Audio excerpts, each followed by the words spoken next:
எல்லோருக்கும் praise the Lord. இயேசு கிறிஸ்துவின் நாமத்தில் காலை வணக்கத்தை தெரிவித்துக் கொள்கிறேன். விசுவாசிக்கிறேன் எல்லோரும் தேவ கிருபையினால நல்ல மகிழ்ச்சியாக இருக்கிறீங்க என்று. இந்த நாளுக்கான வேத வசனம் எரேமியா 24:7. நான் கர்த்தர் என்று அறியும் இருதயத்தை அவர்களுக்கு கொடுப்பேன், அவர்கள் என் ஜனமாயிருப்பார்கள், நான் அவர்கள் தேவனாயிருப்பேன், அவர்கள் தங்கள் முழு இருதயத்தோடும் என் இடத்திற்கு திரும்புவார்கள் என்று இஸ்ரவேலின் தேவனாகிய கர்த்தர் சொல்லுகிறார். நண்பு தேவ பிள்ளைகளை, இந்த காலை நேரத்திலே நாம் இந்த உலகத்திலே வாழ்ந்து கொண்டிருக்கிற, இந்த உலகத்தின் காரியங்களை கற்றுக்கொண்டிருக்கிற நமக்கு இன்று தேவையாக இருக்கிற ஒரு முக்கியமான ஒரு காரியம், கர்த்தர் யார், நம்மை படைத்தவர் யார், நம்மை உருவாக்கினவர் யார் என்ற அந்த உணர்வு உள்ள இருதயம். என்ற அந்த உணர்வு உள்ள இருதயத்தை நமக்கு தேவனாலே மாற்றம் கொடுக்கும். அந்த உணர்வு உள்ள இருதயம் இருந்தால் மாத்திரமே இன்று நாம் அந்த உணர்வோடு அவருடைய பிள்ளையாக, அவருடைய ஜனமாக நாம் நடந்து அவரிடத்தில் சேர முடியும்.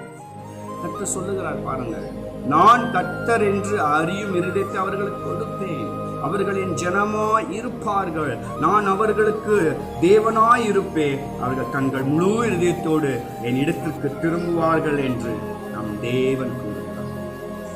இந்த காலை நேரத்தில் நாம் தெரிந்து கொள்ள வேண்டிய ஒரு முக்கியமான ஒரு காரியம், நம் இருதயத்தை கர்த்தர் மாற்ற வேண்டும், உணர்வுள்ளதாக மாற்ற வேண்டும். நம்ம படைத்தவரை தெரிந்து கொள்ளும்படி, நம்மை உருவாக்குனவரை தெரிந்து கொள்ளும்படி, நமக்காக சிலுவையிலே மரித்த இயேசுவை அறிந்து கொள்ளும்படி அவர் நம் இருதயத்தை மாற்ற ஆயத்தமாக இருக்கிறார். அதை நீங்க கொடுக்க ஆயத்தமா இருக்கிறீங்களா? உங்க இருதயத்தை தேவனுக்கு கொடுக்கும்போது அவர் உங்க இருதயத்தை ஒரு உணர்வுள்ள ஒரு பாத்திரமா மாற்றுவார், ஒரு உணர்வுள்ள சிந்தனையா மாற்றி அவரிடத்துக்கு திரும்ப செய்து அவரோடு நடந்து நாம் பெரிய காரியங்களை செய்யும்படிக்கு அவர் நம்மளை ஆயத்த பண்ண விரும்புகிறார்.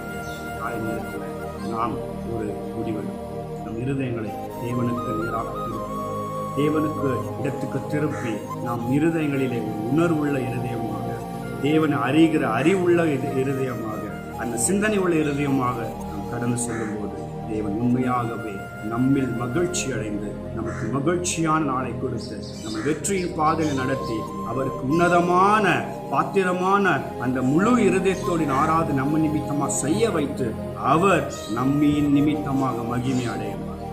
கர்த்தர் உங்களை கொண்டு காரியங்கள் செய்யும்படிக்கு கர்த்தர் ஆசீர்வதிப்பார்.